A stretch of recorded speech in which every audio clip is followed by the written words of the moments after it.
Well, what a two flashback Saturday night, and I am joined on the phone by a very, very special guest. Please welcome Ian Anderson of the band Jethro Tull. How you doing, Ian? Well, I'm fine, but it's a little cold here in Maine. Yeah, I can believe that. I know the Tull is playing in Maine tonight, and I appreciate you taking the time to talk to your fans on the Flashback Show. And, wow, Tull's coming to the Sovereign Performing Arts Center Wednesday night, and I hear we're in for a treat. I hear that the band's going to be performing some rare stuff and music that you've never done live before. Is that true?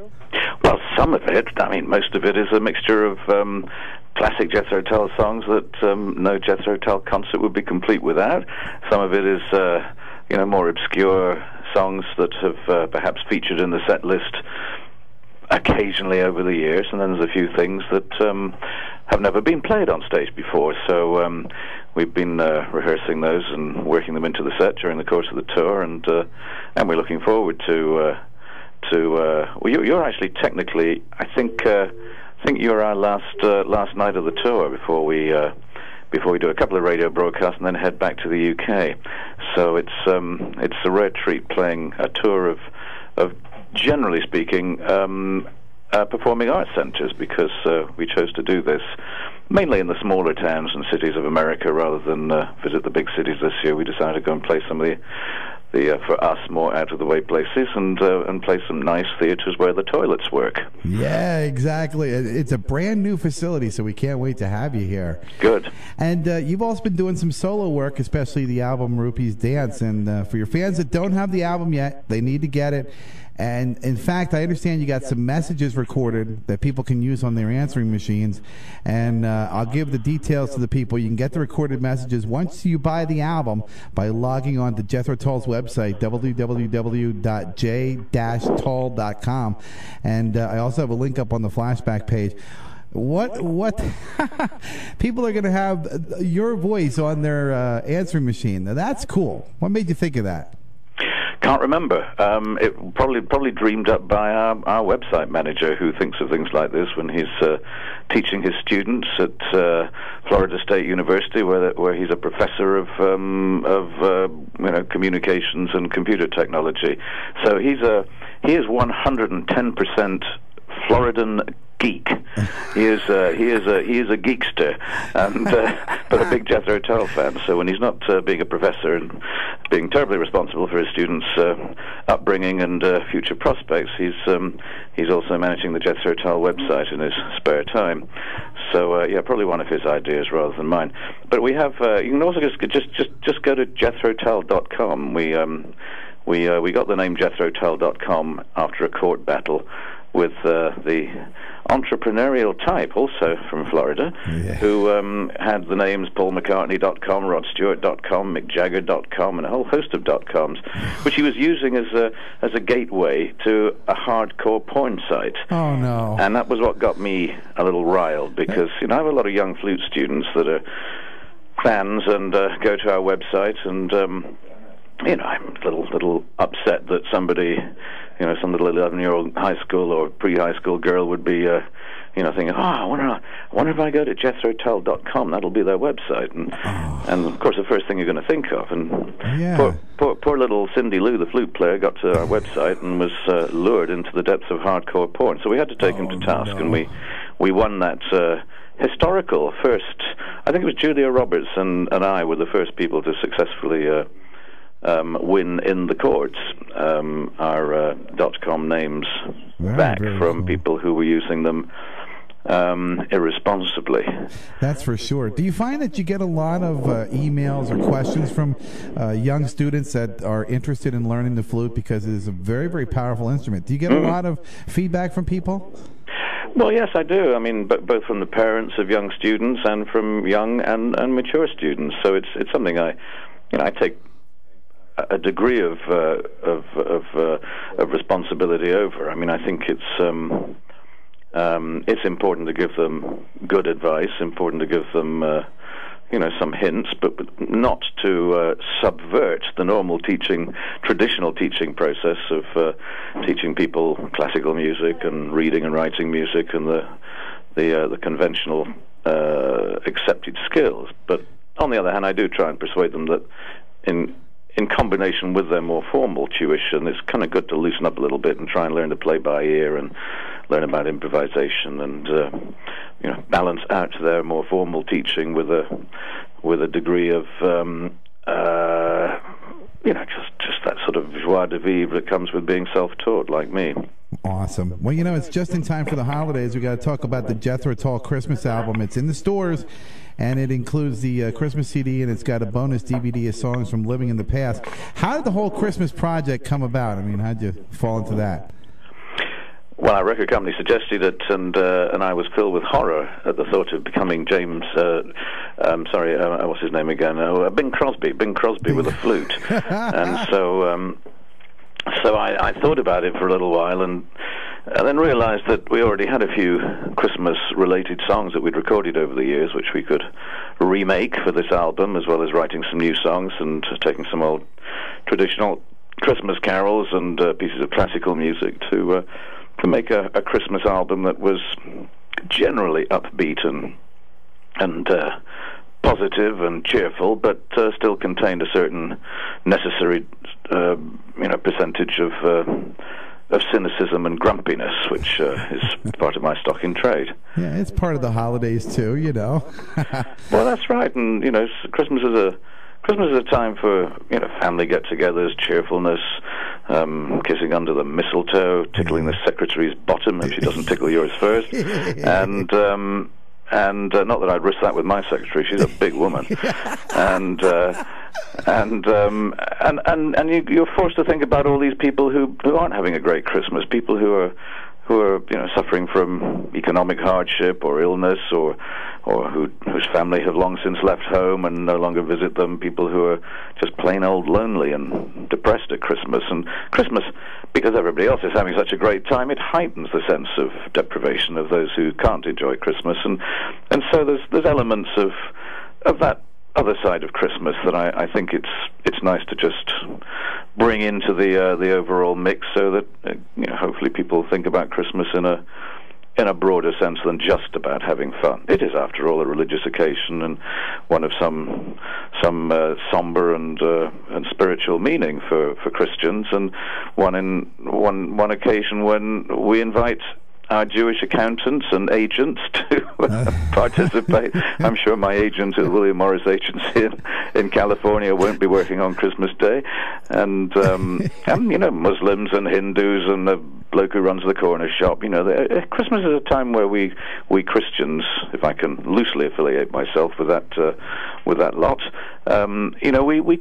it's kind of open to everybody. Where I think we're all embracing about wanting everybody to enjoy Christmas, regardless of their religious upbringing.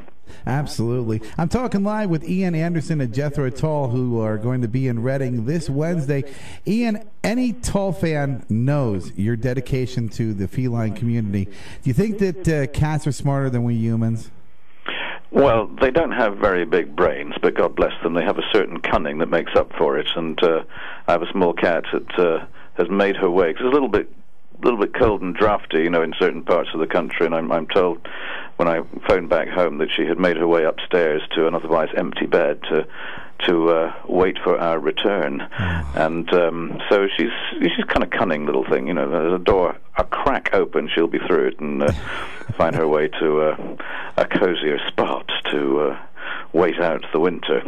Yeah, in fact, you've actually got a couple of useful tips for first-time cat owners on the website, and you're also involved with lots of other environmental issues as well. I believe salmon fishing, that sort of thing. Well, not so much that anymore. No, I've dissociated myself from aquaculture progressively over the last 10 years, and these days I have only but a tenuous relationship with aquaculture. It's something that was exciting for the first 15 years, but ceased to be so exciting. I think once the development and the industrialization of aquaculture had made it a little bit more like big business. So I sold and merged and leased my various companies during the last few years so that I could concentrate on music and growing hot chili peppers and looking after small wildcats and different parts of the world where I get involved in funding scientific research, and not playing golf or fishing, because those have not yet claimed my soul. Yeah, I mean, a lot of my peers back in the 70s were just managed to scrape through the descent into hell that accompanied heroin addiction and other drug addictions, and I sort of sailed through all of that. See, I didn't actually get involved with drugs back then because all the people around me were dropping like flies. It was quite sad, the number of people who were just dying. Every time you picked up the newspaper, somebody else had snuffed it, and so it kind of scared me off, that stuff. But worse possible addictions were to follow, because I only just escaped the clutches of golf and fishing some years ago when people tried to get me involved in that, and I think they're probably even more addictive than crack cocaine. Yes. But then ask any golf player and you'll find the answer to that pretty instantly. They just can't stop.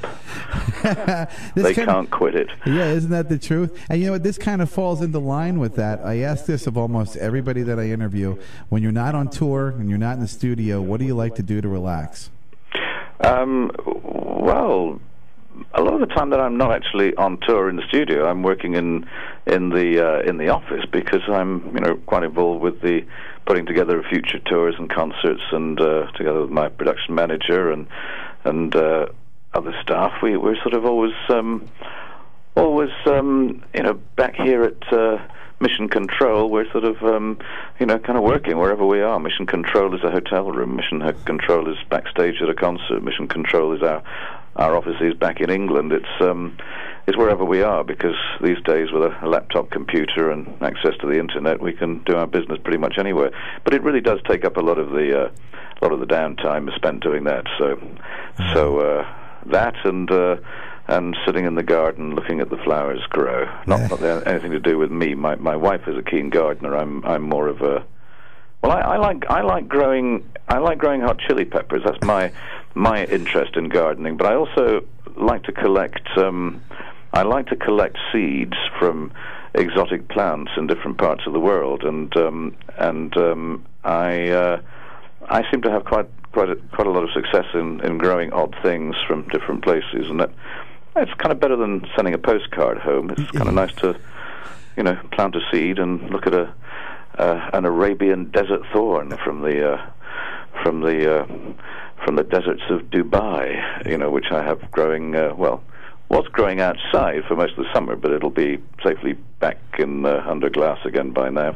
Wow, that is awesome. Maybe you have to bring one of those plants with you on Wednesday to the show. Not allowed to do that, because not allowed to bring food and plant stuff into the USA. There's wonderful in fact, we're not really supposed to do it in the UK either, but where would we be? Where would the great Kew Gardens near London be, the home of all the greatest botanical adventures that were undertaken by Victorians and all over the world? And of course they brought back plants and seeds and have an enormous collection of exotic flora at Kew Gardens in London. So the rules obviously didn't apply to the Victorians.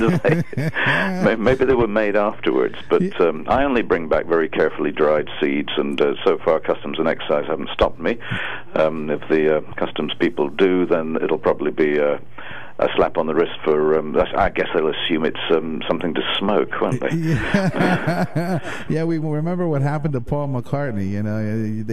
They're always looking for something, it always seems that way. Well, I was traveling in Spain, and they looked for something and they found it. Oh. I was in my wife and I were traveling into Spain, and we got stopped at customs, and they went through everything, and they found a little plastic bottle with this mysterious red powder in, and the customs officer, he was so excited, he was so happy to have found this. He thought this must be raw heroin or something, and he thought this was promotion staring him in the eye.